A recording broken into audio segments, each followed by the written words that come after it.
धावन लगे श्री हरिवन, जय जय श्री वृंदावन जीवन कन। राम राम जी। राम राम जी सुनीता मासी, राम राम जी। राम राम राम राम जी। जी, राम राम राम जी राम जी, सबको। राम राम राम राम जी, जी। राम राम सबको राम राम जी, राम सबको राम राम राम जी, राम जी। राम जी। कृष्णा राम राम जी, राम सबको राम राम राम। जी, राम राम। राम राम जी, सबको राम राम जी। कृष्णाय वासुदेवाय हरे परमात्मने प्रणतः क्लेशनाशाय गोविन्दाय नमो नमः। श्री कृष्ण गोविंद हरे मुरारी, हे नाथ नारायण वासुदेव। राधे कृष्ण कृष्ण कृष्ण राधे राधे। हरे राम राम राम हरे हरे। ओम श्री गणेशाय नमः, श्री सीताराम नमः, श्री राधे श्याम नमः, उमापति महादेव की जय। श्री गुरुवे नमः, श्री हनुमते यहाँ विराजिए। सब संतन की जय, सब भक्तन की जय। जय जय सीताराम, जय जय राधे श्याम। श्री हरिवंश, श्री हरिवंश, श्री हरिवंश। 10वां अध्याय, श्लोक संख्या नंबर 30 को करते हुए आगे बढ़ती।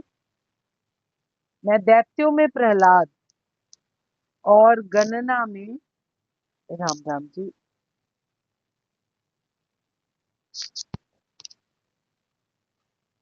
श्री हरि। मैं दैत्यों में प्रहलाद और गणना करने वालों का समय हूँ, तथा पशुओं में मृगराज सिंह और पक्षियों में गरुड़। भगवान जी यहाँ पर बोल रहे हैं कि दिति और अदिति दो बहनें थी।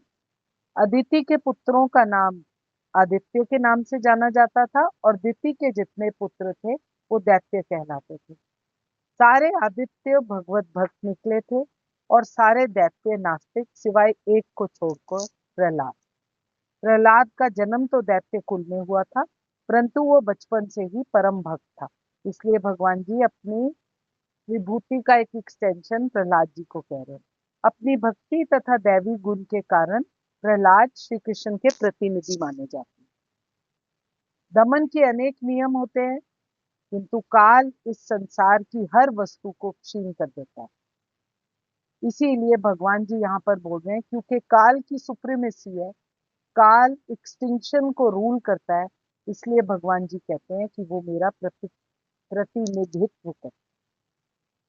पशुओं में सिंह सबसे शक्तिशाली माना जाता है और पक्षियों में लाखों प्रकार में भगवान विष्णु का वाहन गरुड़ जी सबसे महान माने जाते हैं।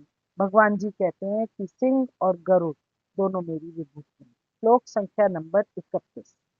मैं पवित्र करने वालों में वायु, शस्त्रधारियों में श्री राम, तथा मछलियों में मगर और नदियों में श्री भगीरथी जी गंगा। भगवान जी यहाँ क्या बोल रहे हैं? समस्त पवित्र करने वालों में मैं वायु हूँ, शस्त्रधारियों में राम, मछलियों में मगर और नदियों में गंगा। समस्त जलचरों में मगर सबसे बड़ा माना जाता है और मनुष्य के लिए सबसे घातक होता है। भगवान जी श्री कृष्ण मगर को अपना प्रतिनिधित्व बताते हैं। वायु वेगवानों में तीव्र गति से चलने वाली है, उसे सबसे सर्वश्रेष्ठ माना जाता है। हर प्रकार की सुगंधी एक जगह से दूसरी जगह ले ली जाती है और पवित्र करने वाली भी होती है। भगवान जी कहते हैं वो मेरी विभूति। राम शब्द दशरथ पुत्र भगवान श्री रामचंद्र जी का वाचक। उनको अपना स्वरूप बतलाकर भगवान जी ये भाव दिखा रहे हैं कि भिन्न भिन्न युगों में भिन्न भिन्न प्रकार की लीला करने के लिए मैं भिन्न भिन्न रूप धारण करता हूँ। मैं अनेकों अवतार लेता हूँ। श्री राम और मुझ में कोई अंतर नहीं, स्वयं मैं ही श्री राम रूप में अवतीर्ण होता हूँ। आगे भगवान जी कहते हैं जितनी भी प्रकार की मछलियां होती हैं उन सब में मगर सबसे बड़ा और बलवान माना जाता है। इसकी विशेषता के कारण मछलियों में मगर को भगवान जी अपनी विभूति बतलाते हैं। वैसे ही जाह्नवी अर्थात श्री भगीरथी जी, गंगा जी जिसको हम बोलते हैं, समस्त नदियों में परम श्रेष्ठ है। पाप धोकर एकदम स्वच्छ और साफ बना देती है। ये भगवान जी के चरणोदक से उत्पन्न है और परम पवित्र है। पुराण और इतिहास में गंगा जी को बड़ा महात्म्य बतलाया गया है। इसीलिए एक बार तो उन्होंने ये भी बोला कि भगवान विष्णु स्वयं ही द्रव्य रूप होकर बहने लगे थे और ब्रह्मा जी के कमंडल में जाकर गंगा रूप हो गए थे। इतनी पवित्र है गंगा। वो ब्रह्मा जी के कमंडलू का जल भगवान के चरणों को धोने से पवित्र होकर स्वर्ग गंगा या मंदाकिनी के नाम से जानी जाती है। ये गंगा भगवान जी की निर्मल कीर्ति के समान आकाश से पृथ्वी पर गिरकर तीनों लोगों को पवित्र करती रहती है। जिन अनंत भगवान के चरण कमलों में श्रद्धा पूर्वक भली भांति चित्त को लगाकर निर्मल हृदय मुनिगण तुरंत ही दुसत्य त्रिगुणों के प्रपंचों को त्याग कर उन्हीं के स्वरूप बन जाते हैं, उनके चरण कमलों से उत्पन्न हुई भव बंधन को काटने वाली भगवती गंगा जी का महात्म्य यहाँ पर बतलाया गया है। इसमें कोई आश्चर्य की बात नहीं। इसलिए भगवान जी गंगा जी को भी अपना प्रतिनिधि कहते हैं। इस प्रकार साक्षात ब्रह्मदेव होने के कारण भी गंगा जी का अत्यंत महत्व है। इसलिए भगवान श्री गंगा को अपना स्वरूप बतलाते हैं। श्लोक संख्या नंबर 32। हे अर्जुन, सृष्टियों का आदि तथा अंत और मध्य भी मैं ही हूँ। मैं विद्याओं में आध्यात्म विद्या अर्थात ब्रह्म विद्या और परस्पर विवाद करने वालों का तत्व निर्णय के लिए किया जाने वाला वाद। कैसा वाद हूं मैं? जो निर्णय करता है, तत्व के निर्णय को पहुंचाता है, ऐसा वाद मैं। भगवान जी यहाँ क्या बोल रहे हैं? भगवान जी कह रहे हैं, हे अर्जुन, मैं समस्त सृष्टियों का आदि मध्य और अंत। मैं समस्त विद्याओं में अध्यात्म विद्या हूँ और तर्क शास्त्रियों में मैं निर्णायक सत्य हूँ। जो लास्ट वर्ड होता है, जिस पर जो जज होता है वो मारता है, वो क्या कहते हैं उसको, जो बैटल मारता है टेबल पर, भगवान जी कह रहे हैं वो निर्णय मैं हूँ। सृष्टियों में सर्वप्रथम समस्त भौतिक तत्वों की यह सृष्टि की जाती है। जैसा कि पहले हम बोल चुके हैं, ये दृश्य जगत महाविष्णु द्वारा उत्पन्न किया जाता है और संचालित भी है। बाद में इसका संहार शिव जी द्वारा किया जाता है। ब्रह्मा गौण सृष्टा है। सृजन, पालन और संहार करने वाले ये सारे अधिकारी परमेश्वर के भौतिक गुणों का ही अवतार हैं, उन्हीं की एक्सटेंशन है। अतः वह ही समस्त सृष्टि के आदि, मध्य और अंत। उच्च विद्या के लिए ज्ञान के अनेक ग्रंथ हैं। चारों वेद, छहों वेदांग, वेदांत सूत्र, तर्क ग्रंथ, धर्म ग्रंथ, पुराण, इस प्रकार कुल 14 प्रकार के अलग ग्रंथ हैं। इनमें से अध्यात्म विद्या संबंधी ग्रंथ, विशेष रूप से वेदांत सूत्र श्री कृष्ण का स्वरूप है। तर्क शास्त्रियों में विभिन्न प्रकार के तर्क होते रहे। प्रमाण द्वारा तर्क की पुष्टि, जिससे विपक्ष का भी समर्थन हो, उसको हम जल्प कहते हैं। जल्प, जिससे प्रमाण दिया जाता है, तर्क की पुष्टि की जाती है, जिसमें विपक्ष को भी मानना पड़ता है, उसको हम जल्प कहते हैं। प्रतिद्वंदी को हराने का प्रयास कहते हैं वितंडा, किंतु वास्तविक निर्णय को वाद कहलाती है। सिर्फ आर्ग्यूमेंट को वितंडा कहते हैं, पर जो एंड में निर्णय दिया जाता है उसको हम वाद कहते हैं। भगवान जी कह रहे हैं, ये जो निर्णय दिया जाता है, जो निर्णयात्मक सत्य है, वो मैं, वो मेरा स्वरूप। दोबारा से एक बार करते हैं।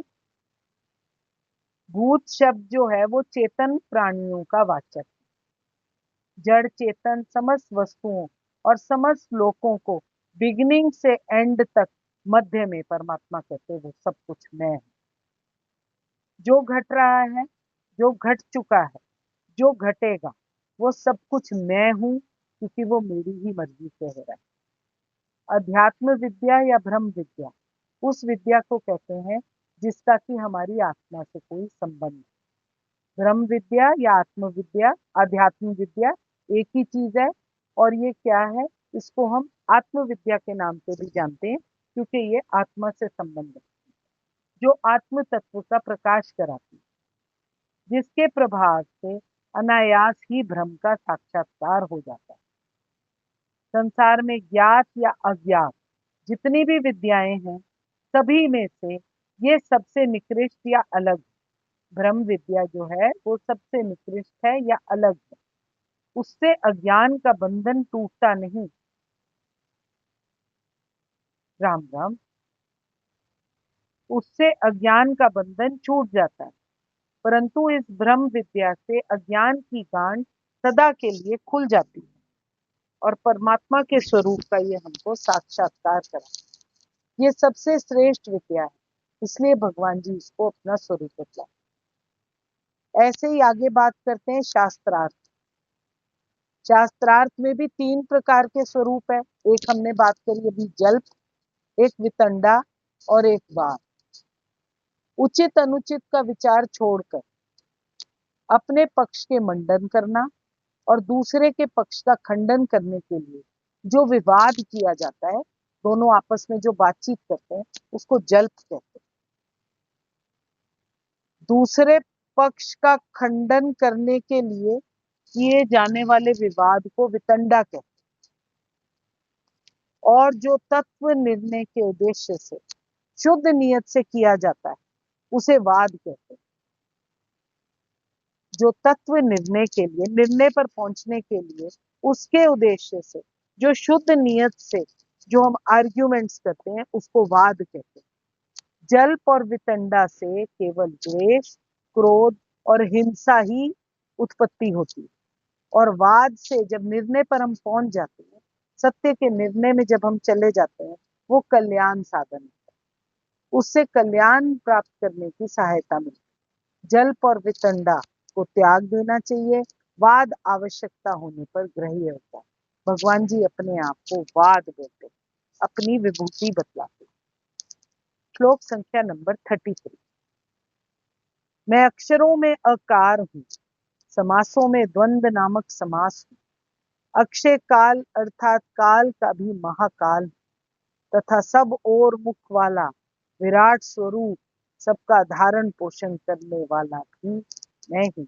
एक बार फिर से, मैं अक्षरों में अकार हूं, समासों में द्वंद नामक समास हूं। अक्षय काल अर्थात काल का भी महाकाल, तथा सब ओर मुख वाला विराट स्वरूप, सबका धारण पोषण करने वाला भी मैं ही हूं।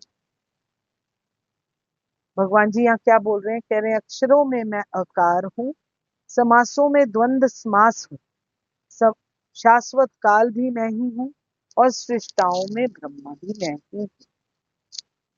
अकार अर्थात संस्कृत में अक्षरमाला का प्रथम अक्षर, जिसको हम अ के नाम से जानते हैं। वैदिक साहित्य का भी ये एक शुभारंभ। अ अक्षर जो है, अकार के बिना कोई स्वर उच्चारित नहीं होता, इसलिए ये आदि स्वर माना जाता है। संस्कृत में कई तरीके के समासिक शब्द होते हैं, जिनमें से राम कृष्ण एक दोहरा शब्द माना जाता है, जिसको हम द्वंद भी कहते हैं, दो शब्द को मिलकर, और इसमें दोनों शब्दों की इक्वल इंपॉर्टेंस होती है। इसीलिए इस समास में राम और कृष्ण अपने उसी रूप में है, अति समास द्वंद कहलाता है। एक बार फिर से ये स्वर व्यंजन और द्वंद, स्वर और व्यंजन आदि जितने भी अक्षर हैं, उन सब में अकार सबका आदि है, बिगनिंग, और वही सब में व्याप्त। समस्त वाणी जो है वो अकार, आकार सब वर्णों में श्रेष्ठ माना जाता है। भगवान जी कहते हैं आकार में। द्वंद समास में दोनों पदों के अर्थ की प्रधानता होने के कारण वो बाकी सारे समासों से श्रेष्ठ माना जाता है। जैसे राम लक्ष्मणों पश्य, राम और लक्ष्मण को देखो, यहाँ राम और लक्ष्मण दोनों को देखना व्यक्त होता है, अतः दोनों पदों की अर्थ की यहाँ पर प्रधानता मानी जाए। आगे पढ़ते हैं।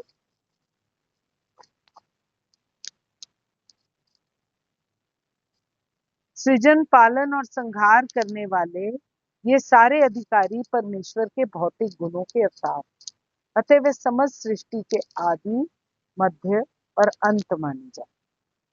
उच्च विद्या के लिए ज्ञान के अनेक ग्रंथ बताए गए हैं। चारों वेद, छहों वेदांग, वेदांत सूत्र, तर्क ग्रंथ, धर्म ग्रंथ, पुराण, टोटल 14 प्रकार के ग्रंथ। इनमें से अध्यात्म विद्या संबंधी ग्रंथ, विशेष रूप से वेदांत सूत्र, श्री कृष्ण का स्वरूप माना जाता है। ये हम कर चुके। अब आगे हम बात कर रहे थे अकार की। राम और कृष्ण द्वंद्व रूप हमने बात करी, जिसमें राम और कृष्ण दोनों सेम माने जाते हैं, इसीलिए द्वंद्व में भी भगवान जी कहते हैं वो भी मैं। समस्त मारने वालों में काल सर्वोपरि माना जाता है, क्योंकि ये सबों को मार देता है। काल कृष्ण स्वरूप, क्योंकि समय आने पर प्रलय अग्नि में सब कुछ लय हो जाता है, परंतु वो किसकी मर्जी से होता है? वो परमात्मा की मर्जी से होता है।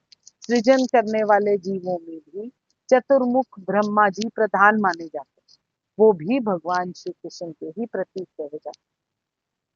तीसरे श्लोक में काल का वर्णन किया गया है, जिसमें कल, युग, वर्ष, अयन, मास, दिन, घड़ी, क्षण, अलग अलग तरीके से काल को समय के बारे में बताया गया। ये सब समय के बारे में अलग अलग रूप। इस श्लोक में काल का वर्णन किया जाता है कि सनातन, शाश्वत, अनादि, अनंत और नित्य पर ब्रह्म परमात्मा का साक्षात स्वरूप काल, इसलिए उसके साथ अक्षय का विशेषण भी दिया गया। इस कथन से भगवान जी ने अपने विराट के साथ अपनी एकता दिखलाई है, अपने विराट स्वरूप के साथ अपनी एकता दिखलाई है। इसका अभिप्राय ये है कि जो सबका धारण पोषण करने वाला है, सर्वव्यापी विश्व रूप परमेश्वर है, वो भगवान जी कह रहे मैं ही हूँ, मुझसे भिन्न और कोई दूसरा नहीं। यहीं पर विश्राम करते हैं, बाकी कल फिर से करेंगे। 34 और 35 कल करेंगे। कृष्णाय वासुदेवाय हरे परमात्मने प्रणतक्लेशनाशाय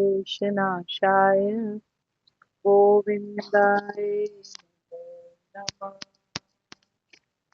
हरे कृष्ण कृष्ण कृष्ण हरे हरे, हरे राम राम राम हरे हरे।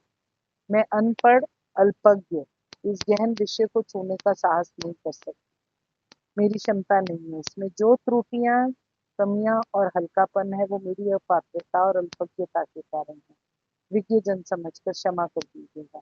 जो कुछ इसमें अच्छा है वो मेरे ताज चरण का प्रसाद है, उसको स्वीकार कीजिए। यदि किसी को अच्छा लगे तो अपने ठाकुर जी से प्रार्थना करने की कृपा करें। मुझे रसरूपा भक्ति चाहिए, हम सबको रसरूपा भक्ति चाहिए हो। जय जय सीताराम, जय जय राधे श्याम। मैं आपके हृदय प्रेम प्रभु को नमस्कार करती हूँ। अगर मुझसे कोई भूल होती है तो कृपया मुझे क्षमा कीजिए। जय जय सीताराम, जय जय राम। श्री हरिवंश, श्री हरिवंश, श्री